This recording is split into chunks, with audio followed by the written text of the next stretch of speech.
Hey everyone, welcome in to another daily editorial here on the KE Report. We're looking at a nickel company and maybe even discussing a little bit about the nickel market in this interview, as we are getting an update from Magna Mining, traded on the TSX Venture Exchange under the symbol NICU. We are chatting with Jason Jessup, CEO and Director at Magna Mining, as well as Paul Fowler, Senior Vice President. Now, Magna Mining focused in Sudbury. As I mentioned, in the nickel market, the company holds a couple projects, the Shakespeare Project, which is already at the feasibility stage. That feasibility was released back in 2022, and the Crean Hill Project. That is up to a PEA stage that was completed last year, mid 2023. The company has a large exploration program this year, a 25,000 meter fully funded program with 3 rigs now mobilized. We already have the first set of results from back on February 20th. But Jason, first and foremost, this drill program this year, a bit of a shift for the company, more into the discovery focused drilling. Take us through the strategy of these 3 rigs turning on site. Yeah, absolutely, Corey, and thanks for having me on the show. Last year, we drilled about almost 25,000 meters, 24, it's a little over 24,000 meters between Crean Hill and our Shakespeare project.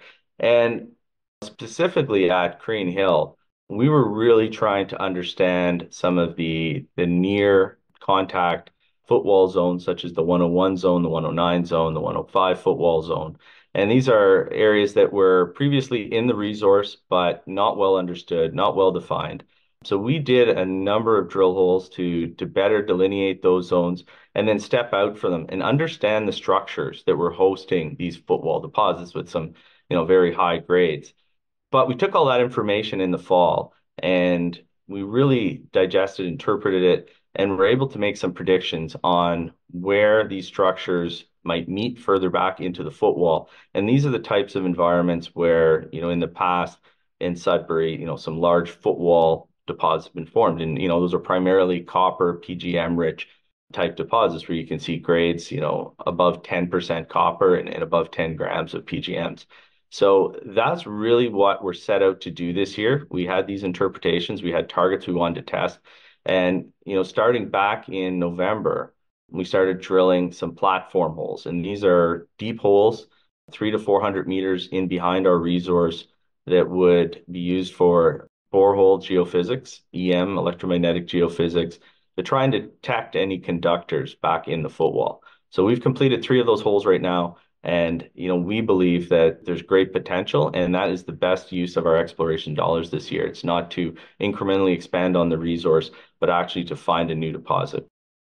Well, Jason, just following up on that real quick, I think it's also important to delineate, as you were kind of alluding to there, that in these footwall resources, the mineralogy is a little different than what you were finding in some of the other areas. So you really have kind of 2 different kinds of mineralization going on at the same time. For people listening in, maybe just break that down to that you really have 2 swings at the pinata here, some that's more nickel focused and some that may have that more copper PGM. It's a nice balance of metals. Yeah, and that's one of the great things about the geology in Sudbury. And, many of the mines in Sudbury have their typical nickel copper contact style of mineralization. That's the bulk of what's been mined in Sudbury. But you also have these very copper and PGM rich styles of mineralization. And our results we released on February 20th from the 109 zone is really highlighting that potential where we're seeing, much more copper dominated massive sulfide veins going through these breccia systems in these footwalls. So yeah, it's great to have that kind of optionality where you can, depending on where the market's at and where commodity prices are at, you can change your focus and really focus in on either, say, copper and precious metals. If nickel's a little depressed, when nickel turns back on, focus more on the nickel-rich areas of the deposit.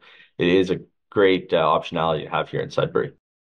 So how does this fit into the bigger strategy here? When we've chatted with you before, you've talked about a hub and spoke model where Shakespeare is the production hub. Crean Hill can feed some of that material. Maybe even looking at other projects in the area, shifting to exploration. Is this now back to a drilling story?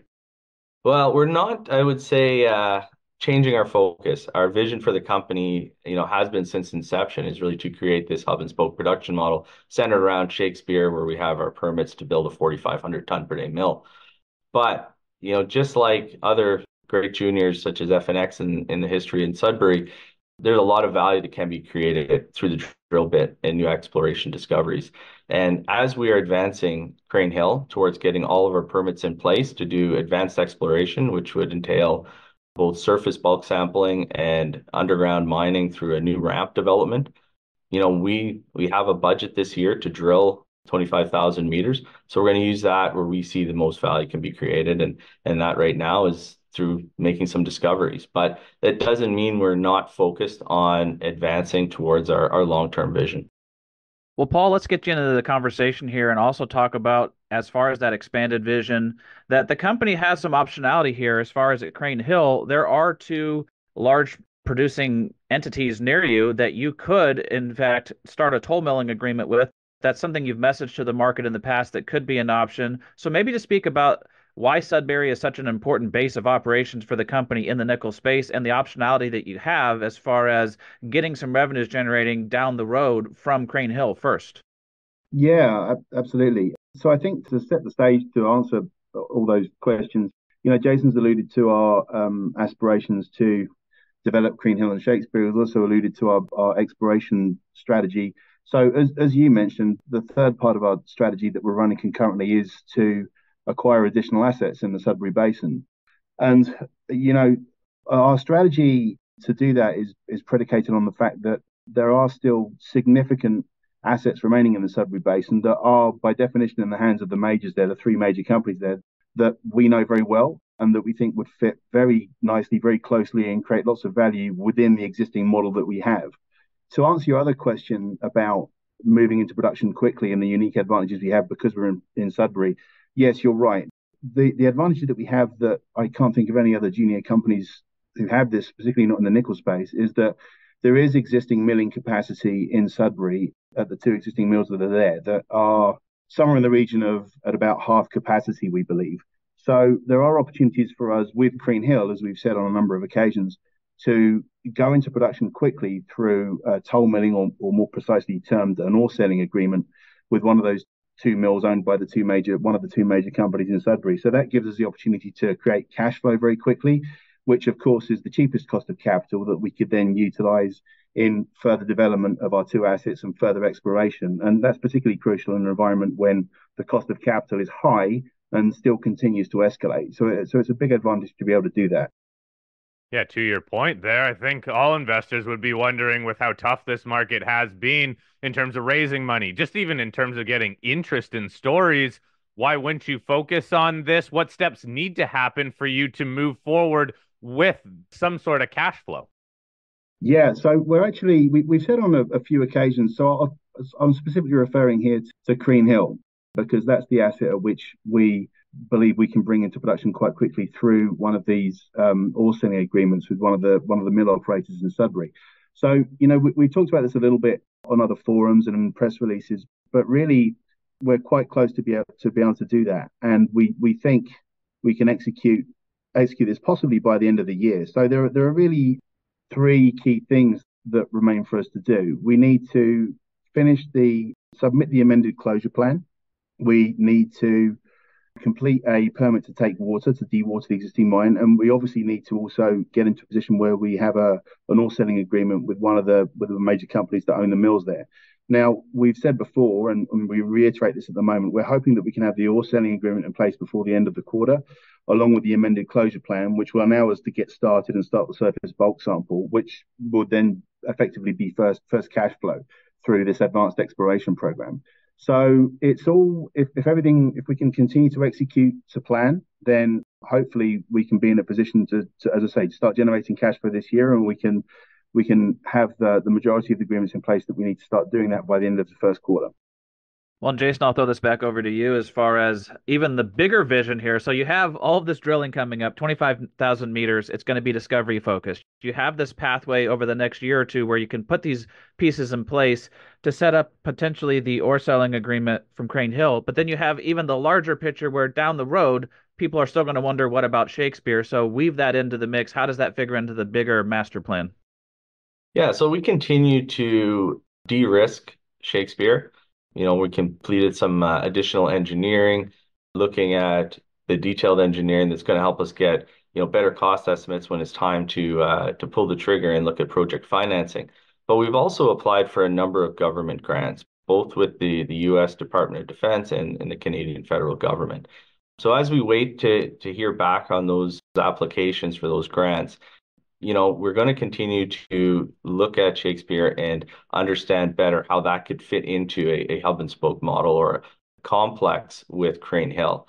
So we have started some internal studies, metallurgical work on blending the two ore types from the open pit at Shakespeare and potentially higher grade underground from Crean Hill to understand what that would look like, how much concentrate, would there need to be any modifications to the mill? Would we need to have, additional concentrate handling, things like that. And so as we complete those, we're going to get to a point where we'll at least have a very good internal understanding of the trade-off studies and what that right blend of ores would be, with the goal of awarding the work for a pre-feasibility study between Shakespeare and Crean Hill, putting ore through a future mill at Shakespeare that would be awarded this year and completed in 2025. So Shakespeare is definitely a very important part of our vision, but we're being realistic. We're looking at, as a company our size right now, what is the best path forward. And as Paul said, getting Crean Hill into a cash flowing position is, the right next step. So let's talk about cash then. In terms of money in the bank, I know you raised money last year, but budget-wise, 25,000 meters, going through an updated resource, potentially even getting economic studies underway. What do you think the budget's going to be, and how much cash do you have to satisfy that? Yeah, so we, as of September 30th, 2022 or 2023, when we last reported our financials, we had 15.5 million cash in the bank. So obviously, we have a healthy budget this year for 25,000 meters. It's going to be just under $8 million. So we will have enough cash to get through, all of this year. Once we have a better idea later on in the year what our budget for 2025 will look like, we'll obviously determine how much additional cash we'll need going forward for 2025. But for this year, we're in good shape to do all those things we were saying, except for actually going and starting to develop the underground advanced exploration program. So that's going to entail dewatering of the underground workings, collaring a new portal and driving a ramp underground. The first level we'd be looking at taking a test stope would be around the 35-meter level, so relatively shallow, and then we could just keep ramping down and test mining. Currently, we have a amendment in the closure plan for 400,000 tons. So that gives us, lots of runway to understand exactly what a long-term mine plan would look like and then further amend that closure plan. Now, we're going to need cash, and according to our PEA that we released last summer, it estimated the advanced exploration program for that scope of work at 48 million with an $8 million contingency. So it is going to require some funding, absolutely. And we believe there's going to be, the ability to do some bootstrapping on it. But we're not going to go out and do a big equity raise right now, even though, there still is appetite from large corporate investors to take positions in nickel mining companies like ours. And we've seen a few of our peers, receive some investment from some large companies that have that still an interest in long-term nickel. But, we're looking at other options for financing this. And some of the options we're looking at are government grants, as I said, not just for Shakespeare, but we've also applied for some grants for Crean Hill. And we'd also consider looking at potentially precious metal streams or royalties on Crean Hill as a mechanism to fund that advanced exploration program. Well, and Paul, just one more question here, just from a high level. The nickel space hasn't got a lot of love recently. It was in the people's crosshairs a couple of years ago, but obviously it is in the interest of manufacturing companies, of the U.S. government, of the Canadian government. There's a lot of battery makers, car companies looking at the space, yet retail investors don't seem as enthused right now. But in the universe of nickel stocks, there's really not a lot of choices on advanced projects that are moving towards production in this cycle. So how would you summarize the value proposition for Magna Mining from a high level for investors that are listening to this, that are thinking about the nickel space, but not sure where Magna Mining fits in the spectrum? I mean, if you're summarizing Magna Mining in the context of all the other nickel juniors out there, of which there aren't many, as you say. I would say that it's very difficult, if not impossible, to find peer companies which have the advantages, the preloaded advantages that we have because of our position in Sudbury. The infrastructure advantages, the social license to work, the knowledge of the existing base and the geological prospectivity, the proven geological prospectivity, the proven production potential. So all of these things are unique to us. And there's other good junior companies out there, but you just won't find that sort of collection of advantages really anywhere else. And of course, the other thing I should say is the ease of permitting, of moving into full production as well, as is evidenced by Crean Hill, as hopefully by Crean Hill, as we've discussed earlier on. So I think that's how you'd summarize a value proposition, if that's the answer to your question. Yeah, I think that'll wrap us up here then, Paul. So, Jason, Paul, thank you very much for this update on Magna Mining. As we said, big drill program underway this year, discovery focus. So please keep us up to speed on some more drill results, and especially if you do make that, in a way, almost game-changing discovery for this year. If anybody has any follow-up questions, please email us. We're happy to get those addressed for you as we follow up with the company. So, Jason, Paul, again, thank you for your time today. Thanks a lot, Corey. Thanks very much.